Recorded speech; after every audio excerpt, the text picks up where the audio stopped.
PR for master's students. Here's something interesting. At our immigration firm, we had a client who said, I want PR now, without waiting for years. A few months later, after his graduation, he got PR. How? A combination of previous experience, increased score for education, and French language. But there are many pathways to achieve this, which will be covered in this video. Also, at the end, I'll give you a free checklist of documents you can get to increase your chances of getting PR. Now, make sure to like this video and share with friends who are also studying in a master's program. If you're new, my name's Max Medic. I'm an education influencer and an entrepreneur. My mission is to make your new chapter successful through reliable information from the source and support systems like our firm and AI software. Please don't be a stranger and shoot me a message on either LinkedIn or Instagram. My team and I try to be very responsive. I want to highlight top 5 ways to get PR for master's graduates. Let's start from number 1, Express Entry.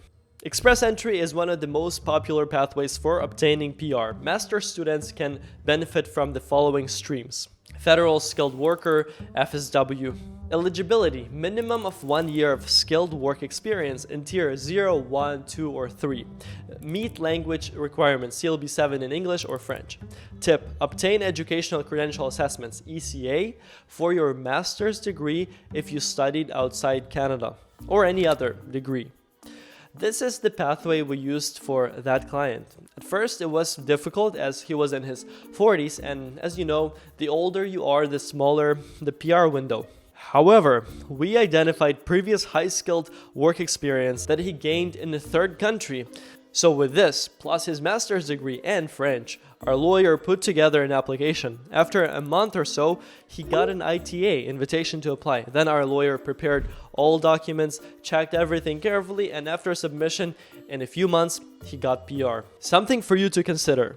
If you are looking to apply for PR and want to avoid legal mistakes, our firm has never had a PR refusal. Why? Because the first step is honesty. When you book a consultation with one of our lawyers, we are straightforward about your success chance. It's a win-win, as we don't ruin our reputation and you don't waste your money. So if you think you need legal help, the first step is to book a legal consultation in the description to this video. And by the way, if you're watching on TV, please go on your phone or computer and let us know some feedback. Give us a comment, we would really appreciate it. Next, the Canadian Experience class. Eligibility: minimum 1 year of skilled Canadian work experience gained post-graduation. Meet language requirements, that's CLB 7 for tier 0-1 jobs or CLB 5 for tier 2 and 3 jobs. This one is a fit if you see your CRS score is too low, but if you were to get 1 year of experience, the situation would drastically change. i.e., you would get invited to apply for PR. Number 2, Provincial Nominee Programs, PNPs. Many provinces have streams specifically for master's students. These PNPs often waive the work experience requirement for recent graduates. Ontario has OINP. We recently made an application tutorial with one of our lawyers. You can definitely check it out later. First, let's look at the master's graduate stream. No job offer requirement. Must have graduated from a master's program in Ontario. Language requirements, CLB 7 in English or French. Must have sufficient settlement funds. Intend to reside in Ontario. British Columbia PNP has international postgraduate stream where no job offer is required.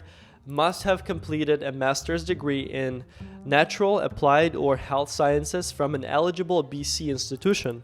Must demonstrate an intent to live in BC. Nova Scotia PNP. Nova Scotia doesn't really have a specific master's PNP. They are rather industry specific. For example, I interviewed the former Minister of Immigration of Nova Scotia on the new construction worker program, which was released last year, so feel free to check it out. It's still good, it's still relevant. One stream I can spotlight, however, is Nova Scotia Experience, Express Entry. You must have 1 year of Canadian work experience in Nova Scotia. Also, education in Nova Scotia can be advantageous. Manitoba PNP.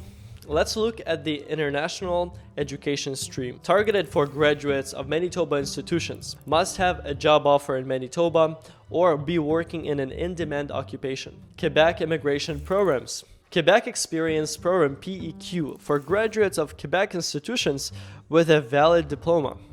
No work experience required, but advanced intermediate French proficiency is needed. Atlantic Immigration Program AAP for those who graduate from eligible institutions in Atlantic provinces Nova Scotia, New Brunswick, Newfoundland and Labrador, and PEI, Prince Edward Island. Job offer from a designated employer is required. Each province has their own list of employers that you can find by searching AAP designated employers plus the province.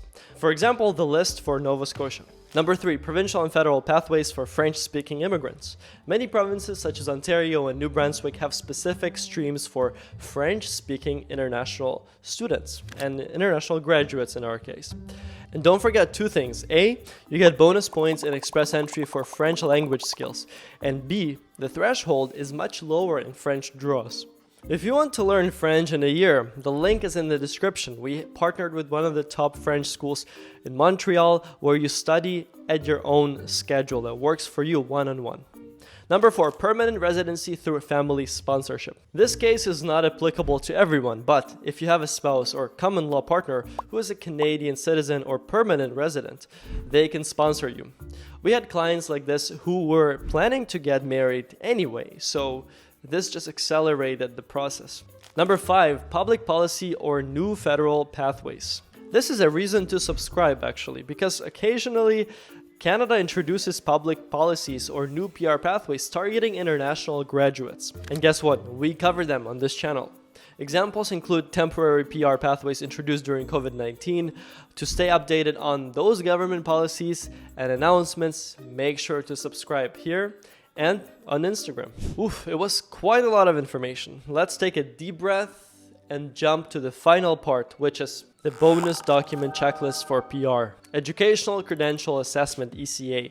If your bachelor's or master's degree is from outside Canada, get it verified through WES, World Education Services. Language test. Prepare for IELTS or CELPIP or TEF, TCF if you're taking French, because the higher you score, the more points you will get. Build Canadian work experience. Leverage postgrad work permit to gain work experience and collect every single payslip.